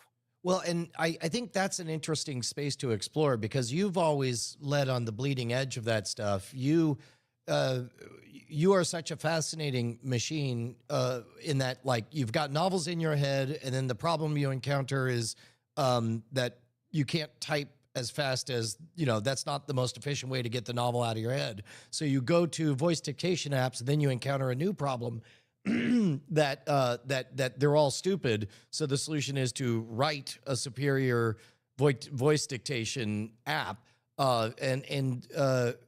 Now for most people, so the question is, I subscribe to Andrew Mayne, and I understand that you know, if you're making comic books, then you can build this app. Now you can make comic books faster. Other people, upon seeing this, would be like, oh, we can sell this app now. And you've been so interesting in that you're quick to point out, it's like, well, who's going to buy this app? It's already irrelevant because anyone could make it now. So I guess my question is, for making these apps, is Codex kind of the killer app for vibe coding, that it's the mega app, or is there an app store for ideas? And part of the reason I ask is I found myself describing a way to use AI, and people are like, will you send me links to that? And I found myself having to say, I already did. The hyperlink is, you now know the thing I described for you is possible. Just ask the robot. And we're at such a strange spot where I agree with the point of your Reason article that humans will always figure out more demand, but it's so strange that we haven't, there's no equilibrium right now. That was a lot of questions I asked, but hopefully. Yeah, no, but they're all great ones, Brian. And again, we're in the middle of the place we kind of thought we'd get to, and now trying to figure out how do we help other people navigate it, you know, because it's just, the hard part for me has been that certain things that I think should have been, like, I did a talk a few months ago about AI, and people are like, oh, people worry about AI. I'm like, it's a slow moving iceberg. You know, GPT-3 was 2020. It was clear then, you know, this 6 years later, you know, I don't think, you know, the people on the Titanic had more time to plan. I mean, you could have done a lot. Anyhow, I don't know, terrible analogy, but anyhow, my point is, the part of it is a lot of people, we are social animals, and we're waiting for social proof from other people. And I think by the time a lot of us get that social proof, it's too late. You know, like, oh, should I invest my time in this? Okay, I will wait until 51% of the population does this, then I will do it, so I won't be the dummy. Well, congratulations. You're now the last person to do this, instead of, you know, you don't have to be the very first, but, you know, I've talked about, like, there are when certain communities are very excited about something, then you kind of pay attention, and there are things that I kind of think, maybe we'll see, but you can get into it. So anyhow, that comic book app, you know, you'd be like, if I loved comics and my life was just all about comics, I wanted to create a community or whatever, I'd go, okay, cool. Maybe I'll create like a platform where people can pay a monthly fee to get access to that tool, some assets, some other stuff. And then my job is to continuously create new tools to make the life of creators easier. Okay. You know, to say like, hey, if you're doing your own illustrations, we'll help you clean it up, do this, whatever. I think there's a great business there. I think there's a business for that app if you want to make it your commitment to continuously improve and develop and keep expanding and adding on to it, because you have to do that, because as it is. Well, and I think that's a key, that's worth doing a second lap to reiterate. Like, technically, let's take the software that I'm using right now. This is vMix. Hold on, I'm gonna. Whoops, nope, I'm on the wrong camera. Let me put it on the right camera. There we go. This software, well, hold on, we're gonna find it. There it is. This software that I'm using for the live switching, vMix, technically does the same thing with roughly the same interface as OBS, which is open source and free, but it's worth it for me to pay either a monthly or a lifetime license on this, because on the other side of this, that is a profit incentive for humans to perpetually be updating it and always be like, the moment I want a thing, they're already coming out with a thing. So I subscribe to being up to date is essentially what I'm buying. Mm-hmm. Yeah, I think that's the key. The idea that I'm going to build an app and forget about it. And I mean, there's some things you could build it. Maybe you'll make some money on it. But I think a lot of people found out with games and other stuff like that, the thing that really works is to continually make an effort. If you build something, some people like it, then that's a commitment. You got to commit yourself to continue to do it. A lot of people are like, I'll build this and then I'll just put it on the app store or do whatever. It's like, maybe. I think the real business is, how can I be the number one platform for, comic book artists? And, because I built this thing. What can I do now? Oh, I could very easy to make this, then go have it produced, web comics, I could build a thing that can host the web comics for the people. I could build a thing to go do that. I think there's a lot of opportunity, but you got to continue to explore. So I'll show you this. This is the app that I've been using that I built for writing my books now.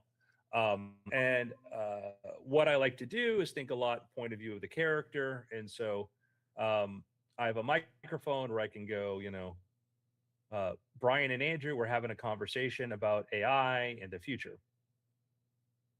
And what I did is I have a speech dictation system here, but also I'm using I think I'm just using Grok right now because Cerebrus is airing out on me, but I'm using another thing in here. So now I can go click a character and go, those two guys are at it again. When are they going to stop? And now we get the punctuation wrapped around everything, all that appropriately done. So and you get the attribution of the quote automatically injected. Yeah. That's great. If I want to add a character, let me add a character, Brian.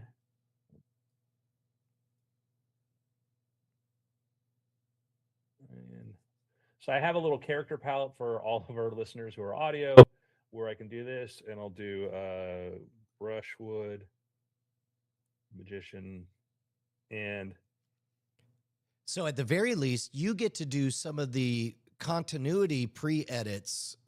You get continuity checking in real time. Yeah, so I have this ability to basically, as I write, so I created a little figure for you. I have this row. So what I did is I created an interface where basically I have my characters are in a row below the screen, the document, and I can click on a character and speak for that character and what they say, whatever, and it just does the attribution to them, what that does, and then keep moving and do a little bit light of editing as I go along. But every word is mine. That's the key. Every word is mine. I don't like any AI model when I ask it to try to write like a paragraph or something. I think they have this generalized style, which is not mine. I mean, I don't want that. I really love writing, but yeah, it's fun. I just sit here and I click my microphone, lean back, click my mic button, lean back, and just start telling stories and writing. And this took me a lot of iterations to build the tool that was right for me, So do you find yourself almost wanting to go back and, now that you're playing with Codex, go back and rebuild that sandcastle again from scratch? You mean this app? Yeah. You mean this app called Voice 26, which is the version I built 2 weeks ago? Yeah. I rebuild it every time I sit down to do a book. I rebuild it. And to be honest, a skill that everybody watching has, you guys have been watching Brian develop in real time, is I kept trying to solve for the setup, the layout of all of this stuff. But of course, it's the skill of knowing what to solve for that I really have been developing this whole time. Yeah, I've seen dictation apps that weren't right for me, and as a novelist who sits there and does it, and that's been a big issue, is that you get people who work on tools that are, in theory, sound good, but when you sit down to use it and put 50 hours into something, you just realize, oh no, it needs to be here, it needs to be there. And so I think I have the best app on the planet for a novelist trying to write a story. Should I market it, put it out? Maybe, but it's not worth my time. And because also we're in the vibe coding area, I'm like, if somebody else wants something like this, it's not maybe harder than I realized, because there's a lot of thought that's been gone into it over years. But Well, in that case, then that creates a market opportunity for somebody to be the man in the middle to do the hand holding in between the vibe coding and the use of it. And in that regard, like that kind of opens up an interesting layer of a subscription layer where somebody can like, hey, we are blank service. What we do is we keep an eye on the market and check best practices, and the ones we approve of become part of what we bother to tell you about. Everything else, et cetera.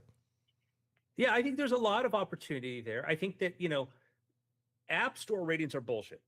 App Store ratings are bullshit. You go into the Apple App Store and like I had somebody, oh, you see this somebody tweet out this company, they're doing some AI video app. I go look at their reviews and I'm like, before I even look at the reviews, I'm like, this is sus. They're claiming this usage numbers, whatever.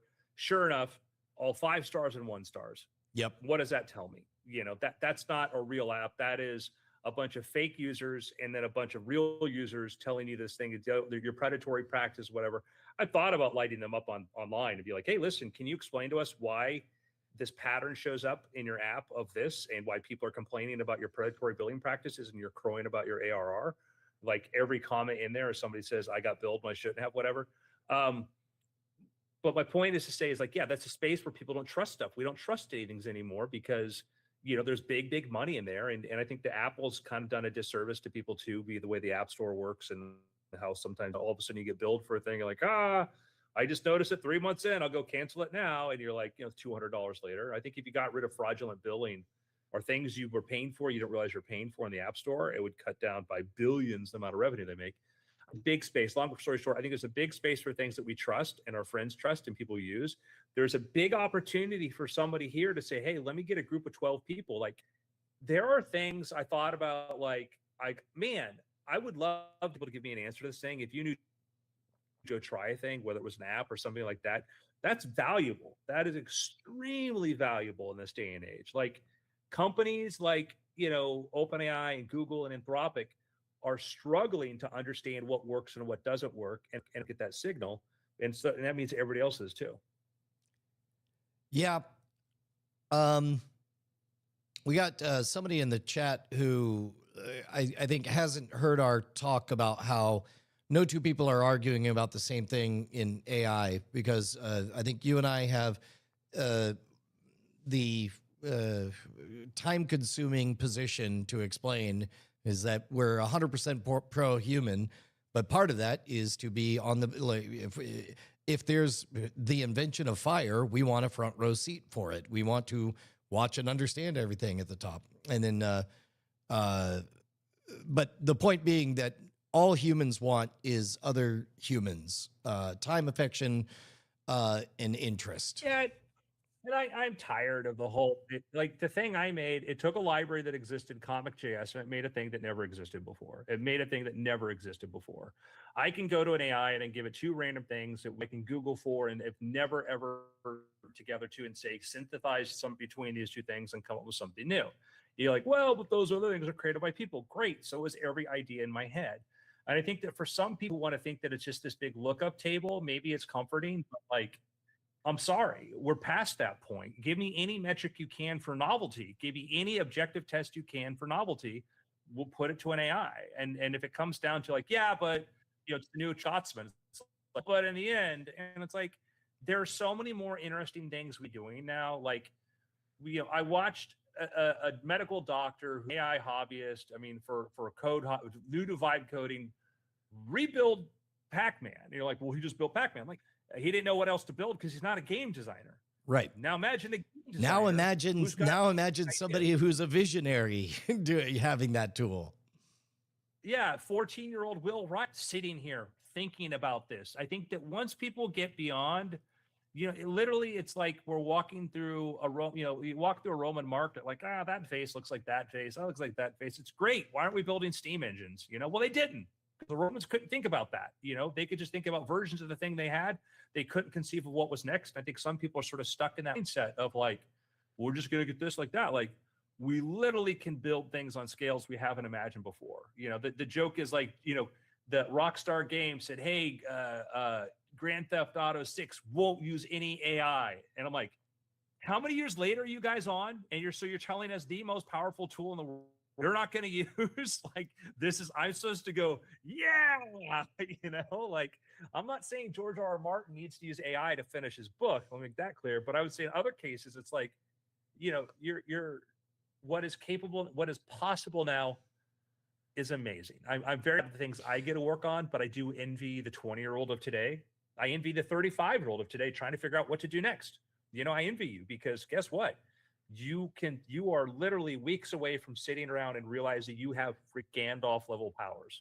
Yeah, I've done this before, but I suspect I'll take multiple laps on this. I keep explaining that the Prodigy made a song called "Smack My Bitch Up." It's quite good. It is assembled 100% of samples. Is it music? I think it's very good music. Now, did it take 5 years for humans to catch up with the idea that not all sampling was bad? Yes, it did. Will it take 5 years for humans to figure out that not all sampling is bad? Yes, it will. That's how humans be like. But in the end, you end up with this stuff, which is pretty dope. That's my TED Talk, y'all. Mm-hmm. Yep. I think that there's just this amazing opportunity out there. If once you get past it and start to see, that you're one of my favorite examples is that, Steve Jobs, was the Picasso quote, whatever, like, great artists steal. And people often take it literally. It's like, well, no, don't take a thing and put your name on it. Right. Take a thing from one place and bring it to someplace it never was. Well, exactly. And specifically, like, get away with it. Like, die with nobody realizing that all you did was retell this story from the Bhagavad Gita, only make it about golf. Or be Stephen Pressfield and reveal that that's what you did with The Legend of Bagger Vance. It's that's the kind of great artist steal. Yeah. Somebody said if I could ask anything from a supporter of AI, I can't see the rest of the question there. Oh, but, if I could ask anything from a supporter of AI, first of all, again, this is lazy pigeonholing. We're not supporters of fire. We are front row seat watchers of the invention of fire. It would be an explanation for their decisions that they took while making their art. Yeah, it's hard to see. It's hard to, as I put it, find the human, and especially in low fidelity interactions. In the case of, for example, Salvador Dali, some people couldn't see what he was doing as art because he would reach over to a magazine, cut out a piece of a magazine, and put it next to his photorealistic painting, and it broke their brains a little bit. They're like, "This is not art. This is cheating." And they're all like, "Explain." And they're like, "I can't.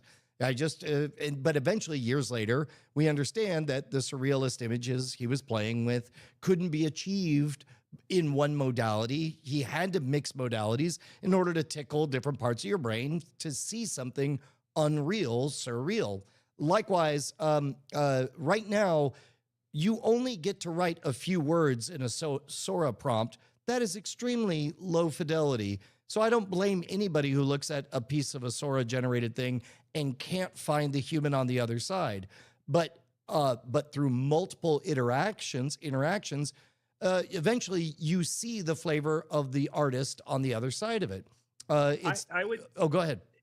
Yeah. I use the example of, and you see this happen where an actor or a producer or somebody visits a set and they watch Spielberg walk around, talk to the guy that holds the camera and decides where to point it, talks to the guy who has the lighting, and that guy decides where the lighting goes, talks to the actors, and the actors decide what they are going to do.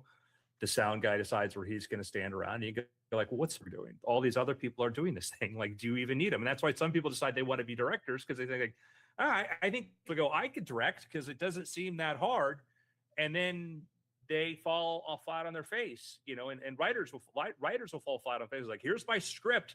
This is the story. I just need to look at the trajectory for writers who become great directors. It's often very uneven because they don't understand. They go, no, like, this was the real art. And then they realize there's 1,000 little choices that make the difference there. And you're right.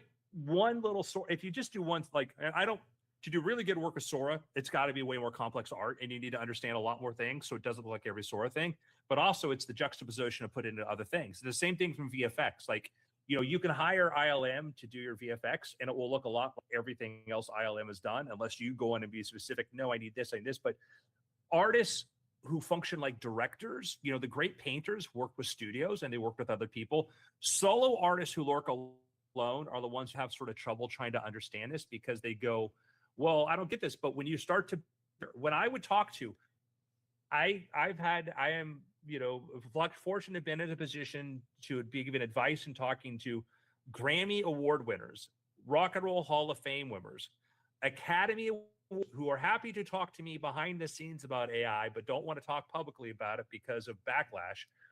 Those people are not afraid, because they know when you are, somebody who is public about this is like Will.i.am.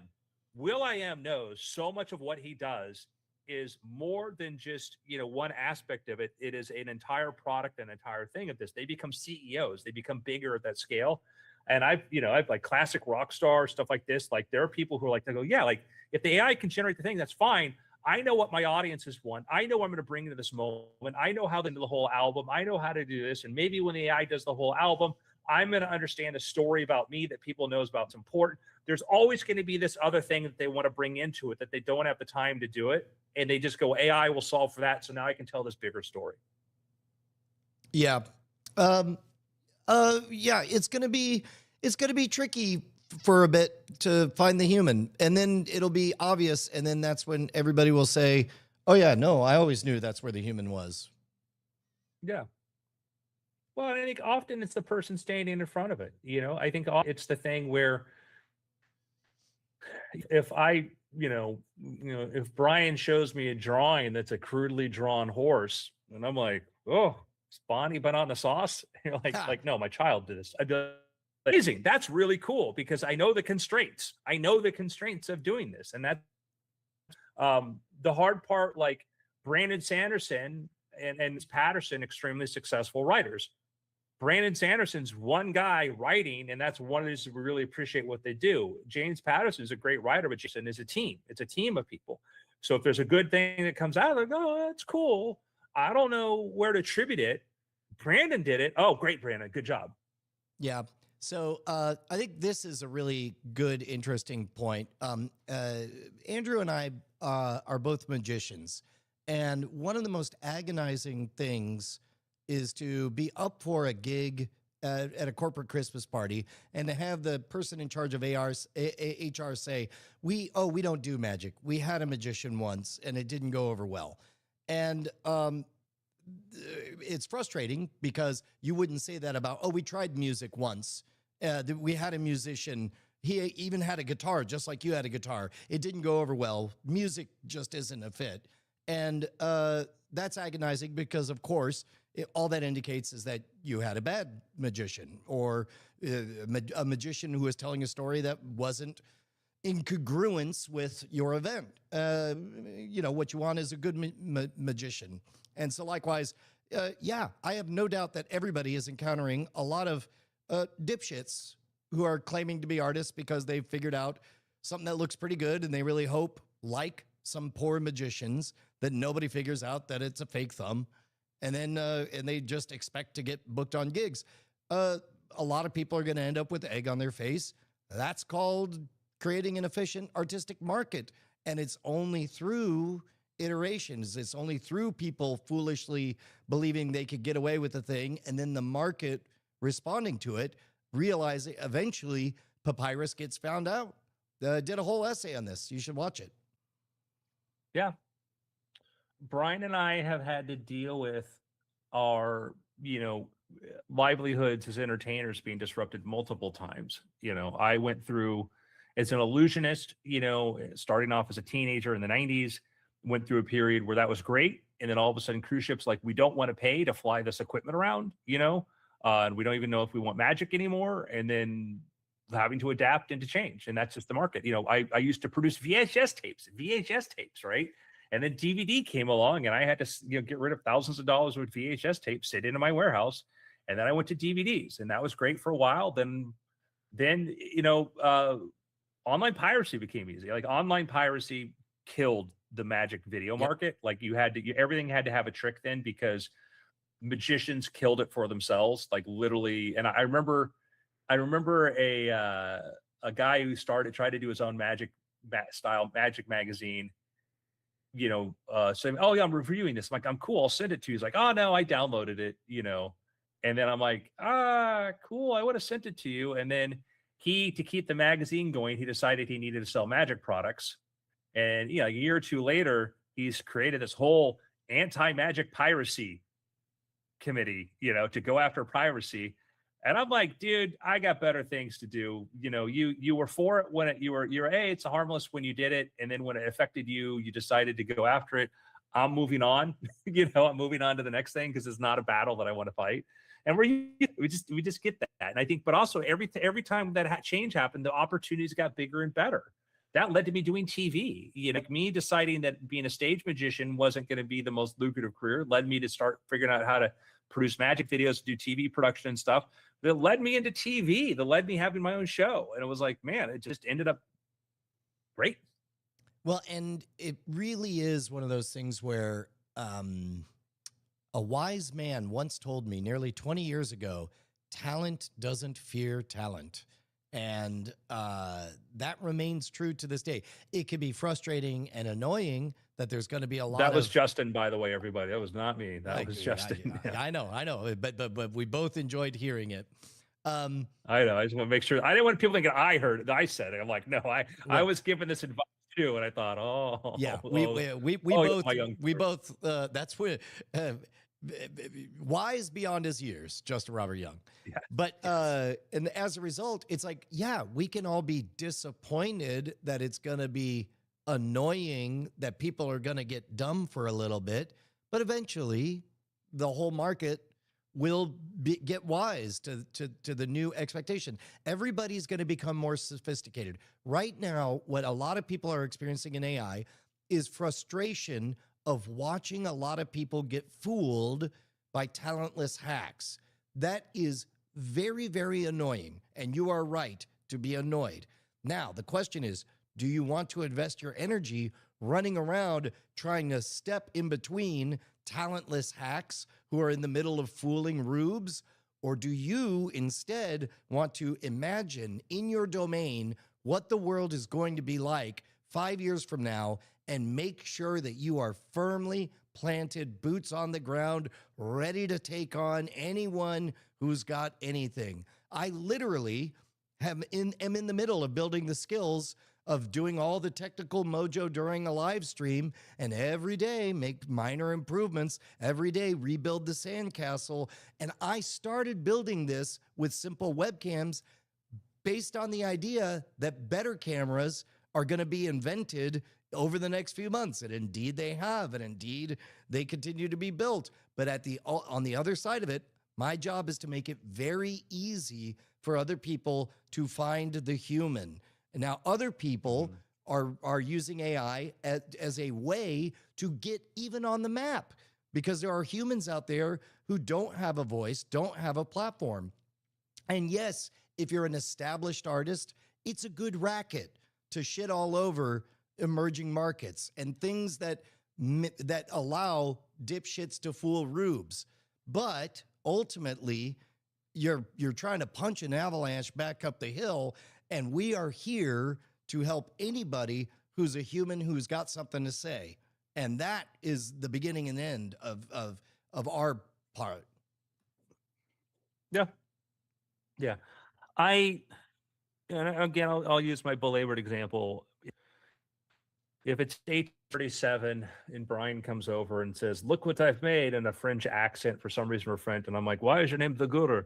And he shows me this wet material that's like did you draw this? Like, no, I made this image of the city. Like I put it in these chemicals and put a lens in front of it and all that.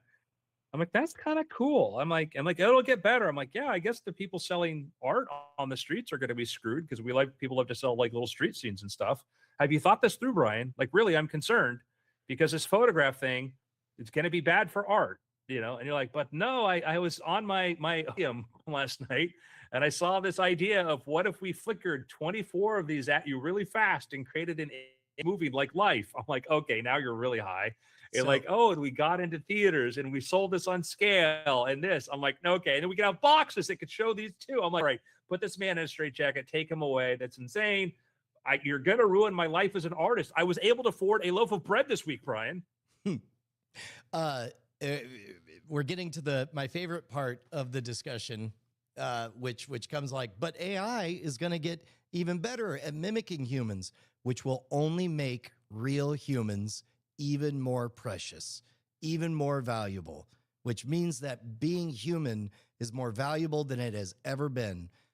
No matter how fancy the restaurant, picture a futuristic post-abundance world.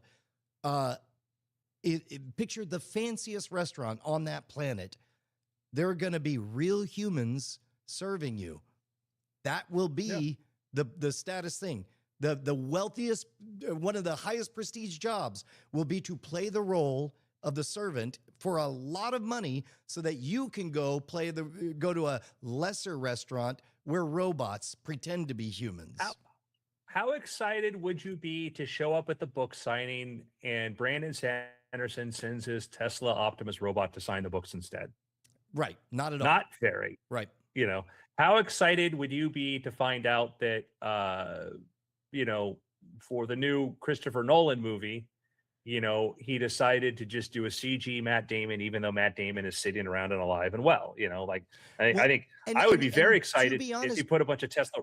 What's that? Well, to be honest, we're already seeing the beginnings of this where it's like before I assume at some point Mel Brooks will die. And after that, Spaceballs 2 is going to come out. And it's going to have a lot of Mel Brooks because he has pre-approved it and we're going to love it because of the blessing he gave it. Now, if it was somebody else who didn't give their blessings, we wouldn't like it. And by the way, it says you won't know if a human made anything. Of course you will. This is already a solved problem in the art world where art frauds are rampant. There are incredible counterfeits out there, but humans spend human resources tracing the provenance. They spend unbelievable technical efforts to prove what is real. I'll go the other way. I could walk somebody through the bestseller list of people who've been on there for 10 years. And I could ask you who wrote that book. And if you tell me the name that's under the title, you're going to be wrong more often than you realize. Okay. I can point to certain Hollywood screenwriters and say, who wrote this? And you'll be, well, guess what? They're the one whose name is on the script, but I will tell you, their assistant got a really good promotion that year. And we live in, there are children's books, middle grade books. There are very popular franchises that are not written. Those names are not real authors that are not real. Like we consume so much stuff that's not real. And even like there are pop stars and singers, you go like, I love that song. Like, great. Have you ever heard her sing in the studio without all of that? Sounds nothing like her. In fact, I could grab any woman off the street, put her in there, and she's going to sound just like that. And so I'd say that like that ship sailed a long time ago. I think that really authentic people over time, we tend to sort of gravitate towards, but, brands, like did you meet the real Ronald McDonald?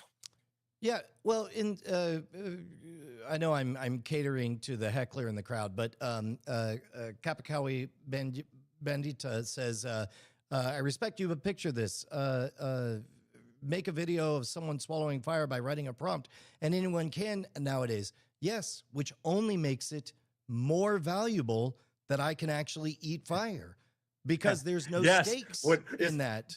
A great example. When as magicians, we would show up and we would do the trick that people saw on TV and they would die. They'd go like, wait, that's not a TV thing, and that's like literally makes it all the more powerful and that because will be, the medium. And what's funny is being well-read and interesting, people, another generation, 20 years from now, if somebody is wicked smart and can cite chapter and verse and make their points, they will marvel and they'll say, he's like a living LLM. But he's not even using an earpiece like I would. And he has no heads-up display. He just knows all these things. That will I'll give you, the credibility matters. Like the example was David Copperfield reached this point in the 90s where the hardest problem for him was that people were no longer, they'd seen Jurassic, like after Jurassic Park, if you look at kind of the David Copperfield, like interest on TV, plummeted because it was really, it's CG. You did like, oh, everything's CG. Well, he'd be like, here's a live audience. What was recorded earlier, whatever. And you're like, well, magic's dead. Magic's dead. In walks David Blaine, with his first street magic special shot like a documentary. They used all the documentary tricks. They did all this. Guess what? There were camera tricks in there, but they didn't look like camera tricks. So they didn't look slick. And people were like, oh my God, how did he do this? How did he do this? Like, well, that was actually a camera trick, right? Didn't matter. And people believed him. Darren Brown, go watch videos of Darren Brown doing his magic. If I describe Darren Brown to you and you never heard of Darren Brown, you'd be like, no, nobody would believe that. They would think it's all fake. 2 minutes into a Darren Brown magic special, his middle is, if you're convinced, because he is persuasive. He does these things to prove it to you. And that's going to be a role that humans will always have. Yes. So, Kapakawi asks, how would it feel if you saw 1,000 people swallow fire? I literally wrote the book on fire eating, Yes, and right, literally thousands of people swallow fire because I gifted them that knowledge. And my understanding, I did the research and I made it available to everyone. So, if your point is, am I afraid? My answer is no. And I suspect that Andrew's answer is also no. So, if your point is, are you afraid? We say no. If your question is, should I be afraid? You, the listener, the viewer, I still say no, because in chaos are opportunities. There's a lot of jostling around. The fundamentals never change. A person who invests in themselves to be interesting, who does not feel entitled to what they have or their position or their status, somebody who is humble and always thinking of serving other people, anytime, in any place, in any environment, will do better than somebody who is scared, protectionist, and trying to block other competitors. That seems to be true universally in all time and space. Even the ugliest parts of history, you could point to slavery or whatever. Within, if you read The Richest Man in Babylon, there's literally a story about a man who gets so far in debt he sells himself into slavery. And these are very familiar. Andrew, I'm told that what I'm experiencing is wisdom, when experience buffets into your understanding. Yeah, it's the point where you've seen the pattern of times and you see where the right choice is, and you understand why people want to go in the opposite direction, and I you have been very adamant for over a decade in talking to people like there's a path and it's hard, and but meeting people in person is great, connecting to people, and things that we talked about even before AI became as prominent as it has been hold true. So. Yeah, well, so Kapakawi says he's understanding correctly, thinking like a magician. He's beginning to solve for the puzzle. The problem is, if there are 1,000 digital Brian Brushwoods eating fire, what's the point of actually eating fire? Nobody could tell the difference. If you want to stop cracking the puzzle, you could decide that's a hard puzzle and I don't want to invest in trying to crack it. I'm just going to decide that the game is rigged and be done. I encourage you to say, yes, you figured it out. How do you stand out from that crowd? How do you prove it's human? And when you crack that, you begin to think about, you begin to think like a David Blaine. David Blaine figured out the problem is everything looks fake on TV when it's magic. How do you prove it's real? And he counterintuitively had the breakthrough idea of take the camera off of me, put it on the audience. He fundamentally changed the game. Go into the Dallas Cowboys, whatever, locker room and go into Harrison Ford's kitchen, go do a magic trick for Bryan Cranston and Aaron Paul that a trick that is, by the way, nowhere near the strongest trick Brian performs on stage, but it didn't matter because the celebrity connection, whatever. David was really good at figuring out how to make it real. He found like how people don't believe the TV. What do I do? Who do they trust? Oh, they like Bryan Cranston. Everybody loves Bryan Cranston. Oh, people love Harrison. If I'm in Harrison Ford's kitchen, not Harrison Ford's up on my stage and my environment, my world, but if I go into Harrison Ford's world and it's this thing we just capture on camera that feels completely impromptu, you will walk away. That was the most talked about thing for that special about 10 years ago, was a very simple magic trick that same team that worked on my TV special that just slayed because it was Harrison Ford in the reaction. Kapakawi asks another really good question. And by the way, these are very increasingly Yeah, thoughtful we enjoy this, Kapakawi. questions. I'm Please, really please, enjoying please, this. is a good Thank you. discussion. The next question is, does it not take away from the wonder of the human miracle to have the power to make a video of a human do literally anything when no one actually did that thing? Let me ask a version of the exact same question. When I close my eyes, I enter a wonderful simulation of reality every night, and I experience things that did not happen, wonders, flight, mind reading, fire eating, roller coasters. Does the existence of these dreams take anything away from anybody anywhere? Of course not. Does the imagination, does people imagining things and visualizing them in some crude way, whether it's a stick figure on a page or many enhanced stick figures at 24 frames per second, does that take anything away? No. What it does is it moves the goalposts, the standards by which you, and you're right, you're sniffing around the right part. Everybody does not want to be the sucker.